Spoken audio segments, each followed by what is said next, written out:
Support comes from St. Louis Public Library Foundation, helping the library serve children and their families with programs and services needed to become lifelong readers. More information about the foundation is at STLPR.org. This is St. Louis on the Air from St. Louis Public Radio. I'm Elaine Cha. One of the most contentious Missouri special sessions in recent memory is nearing an end after a Senate committee yesterday backed measures to redraw the state's congressional lines and constrict the initiative ballot petition process. The Missouri Senate is expected to pass both measures today, and joining us now to talk about the latest developments in this story is STLPR politics correspondent Jason Rosenbaum. Jason, welcome back to the show. Thank you for having me, Elaine. So, Jason, before we take a step back to talk about the issues at hand, what's the latest in the Senate? Right now, Senate Democrats are trying to hold the floor basically hold the floor means filibuster, to prevent this redrawn map that targets Democrat Emanuel Cleaver from being sent to Governor Mike Kehoe's desk. I would like to try to convey to our listeners that there's some suspense over this outcome, but there really isn't. The Republicans are expected to end debate on this pretty soon, and then the map will go to Kehoe's desk, and we'll talk about this later, about whether this map ever goes into effect, but that will be the end of this very, very contentious legislative push to redraw congressional lines mid-decade. Mm-hmm. Now, this redistricting effort that you're talking about, to do that step back a little bit too, Missouri has 8 congressional districts, 6 seats are held by Republicans and 2 are held by Democrats. So for those maybe who haven't been following, why is it that Governor Mike Kehoe called this special session to begin with? Well, if I want to be brutally honest about it, it's because President Donald Trump is pressuring Republican states like Missouri, Texas, Indiana, Florida to redraw the congressional lines before the 2026 midterm elections. I guess Republicans aren't saying this explicitly, but I do think there is some fear that the GOP could lose the House next year. The majority that the Republicans have is very small. The president's party often does poorly in midterm elections. There's a lot of concerns about the economy right now. There's even, I would say, concerns among independent voters about Trump's immigration enforcement policies, which used to be like his most popular thing. And so I think that this is happening in a broader national context of Trump being worried that he's going to have a Democratic House. And there have been a lot of Republicans who have been trying to make this about something else, like drawing a more compact map or I don't know, other reasons. There have been others who have not really hid the real reason for this, and that is to prevent the Democrats from taking over the House. So Missouri Republicans, though, did they not decide, and quite soundly, against doing this thing to redraw the 5th District not that long ago? 3 years ago, actually. And I think that the fear was that if you disperse parts of Kansas City into Representative Mark Alford's 4th District and Representative Sam Graves' 6th District, you could have a situation where you have 3 highly competitive districts in the Kansas City area.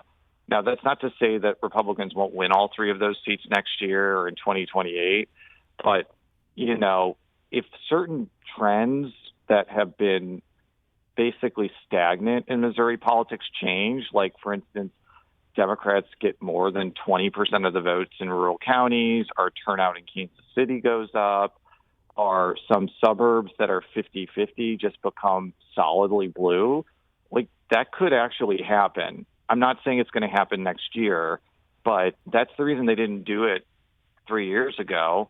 But Trump's pressure clearly caused a lot of people to change their mind. Mm-hmm. So I surmise that all of the Democrats are opposed to this redistricting, but are there any Republicans who are opposed to this current effort? I mean, to the extent that they might even vote against it? Well, there were a lot of Republicans that voted against this in the House, including House Speaker John Patterson. And they all had their reasons for doing it, but They either just didn't like the concept of splitting up Jackson County as much as it did, or they didn't think that they should be doing mid-decade redistricting. Whether people vote against it in the Senate, I guess that's possible, but it's kind of immaterial because Republicans clearly have the votes to pass this.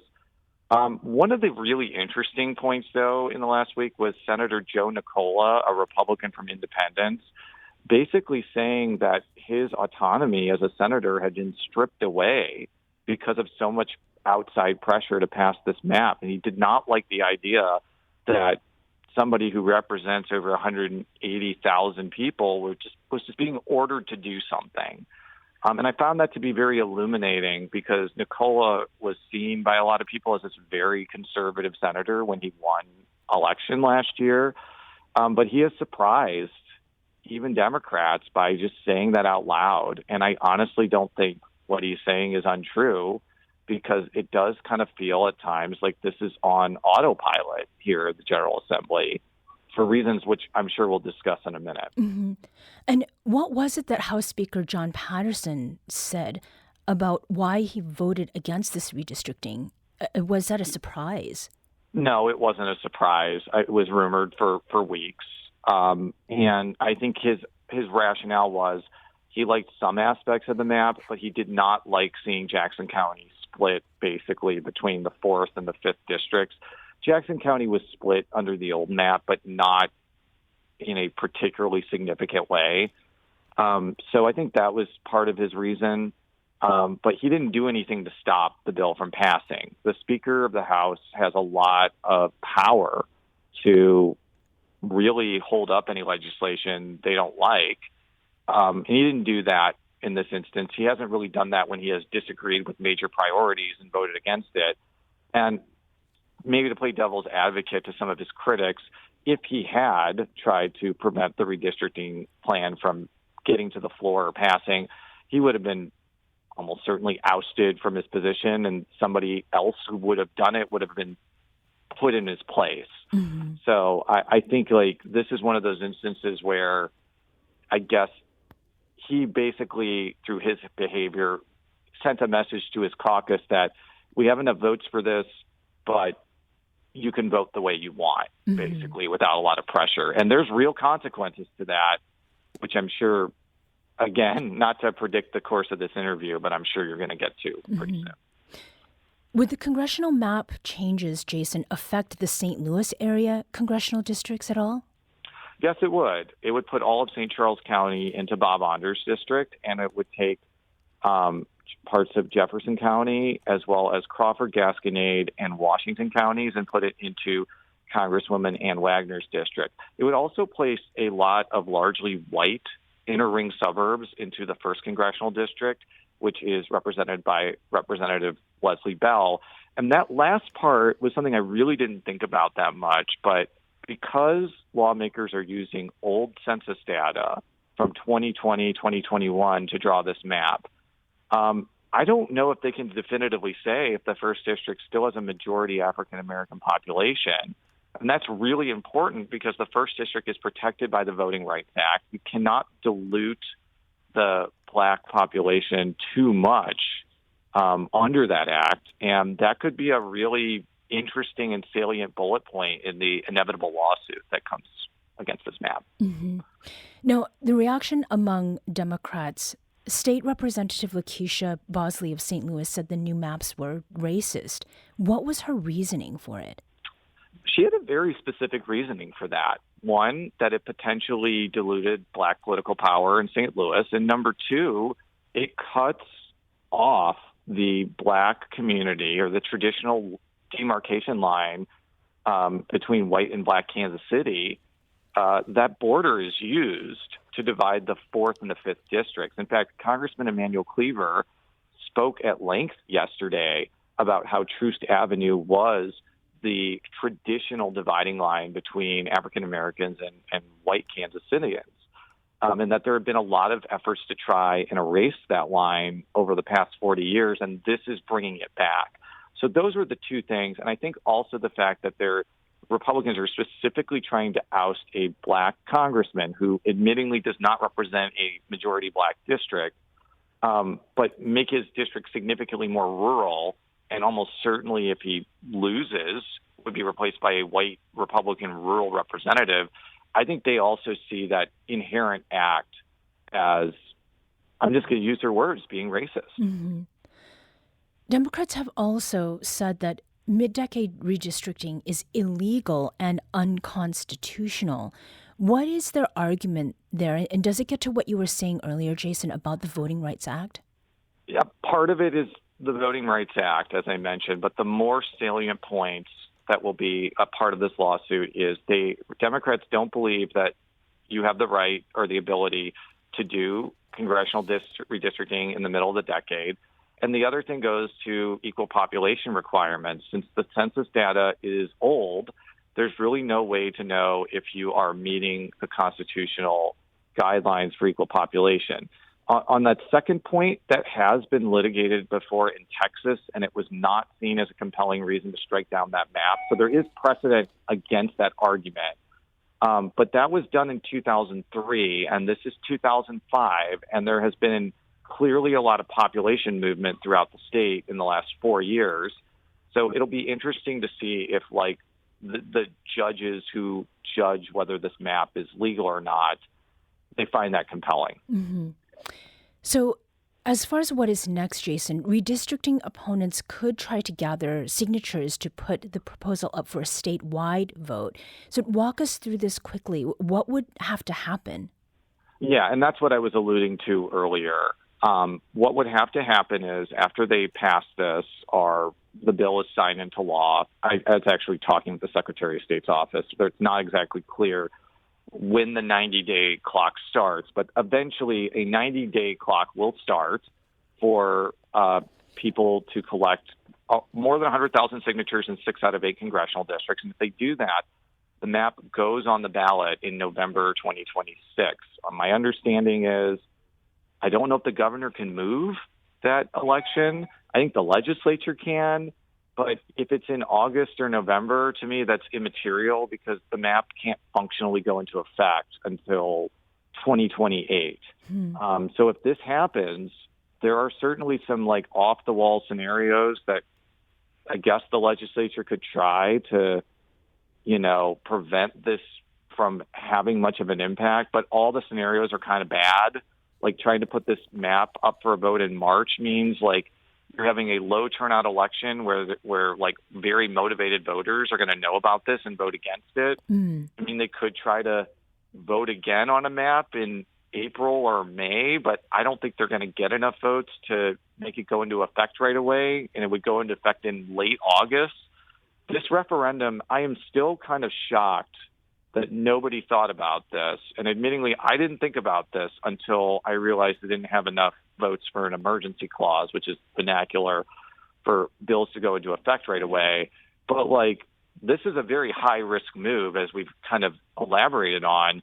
And the fact that it could be completely wiped out with this referendum is pretty stunning that this wasn't taken into consideration before the governor and the president put lawmakers in this position. Mm-hmm. Now, the other matter at hand, Jason, is that this special session was called to look at initiative petition reform. What is going on there?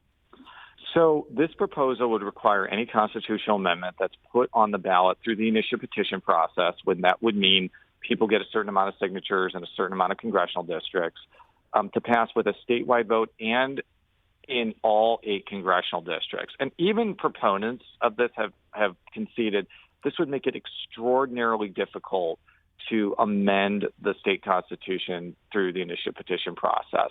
What it would not do is affect the statutory ballot item process, which is, initiative petitions that change state laws like Proposition 8, which was mainly overturned by the legislature. It would also not affect constitutional amendments that are put on the ballot by the legislature. Those would still require a majority vote statewide. Mm-hmm. So this would greatly increase the power of the legislature and really reduce the power of the initiative petition process in a really, really, really, really significant way. Mm-hmm. But I do have to ask, do Republicans have a point there that shouldn't a state constitution be hard to amend? I think they have a general philosophical point, and there have been other efforts that would have raised the bar to like 60% of the vote, or 5 out of 8 congressional districts, or 57% of the vote. There are other states that have a higher threshold than Missouri. And I think it's extraordinarily difficult to like do initiative petitions at all in Illinois. And like Illinois is seen as like this liberal mecca of everything. So Missouri is, I think, more amenable to the initiative petition process than other states.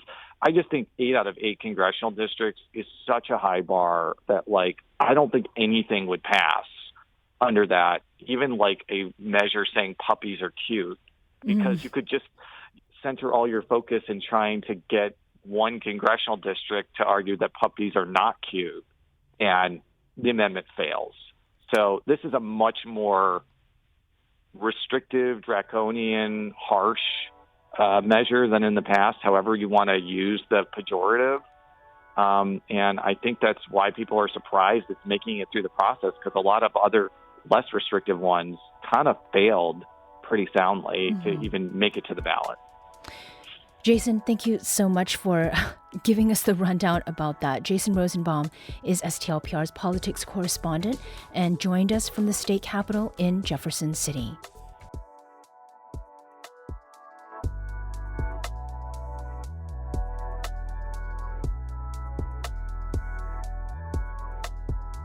Today's episode was produced by our executive producer, Alex Hoyer.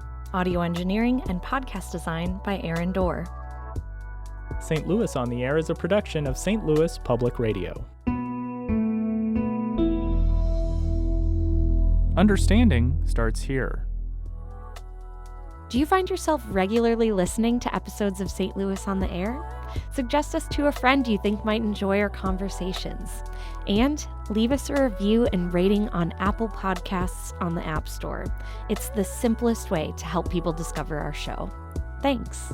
St. Louis Public Radio is a member-supported service of the University of Missouri St. Louis.